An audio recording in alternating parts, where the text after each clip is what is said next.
Want to change your Facebook page name? Here's the easiest way to do it. First, open Facebook and make sure you're logged into your account.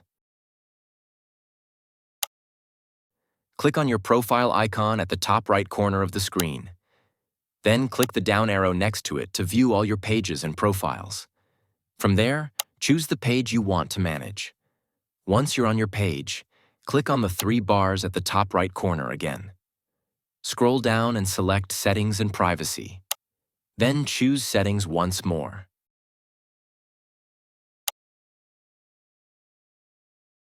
Scroll down until you find Page Setup.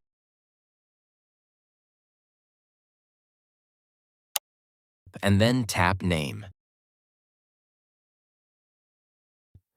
Before changing your name, make sure you haven't updated it in the last 60 days. Now enter your new page name and click Review Change. Facebook usually takes up to 3 days to approve it and may ask for some extra information. When prompted, enter your password for security, then click Save Change.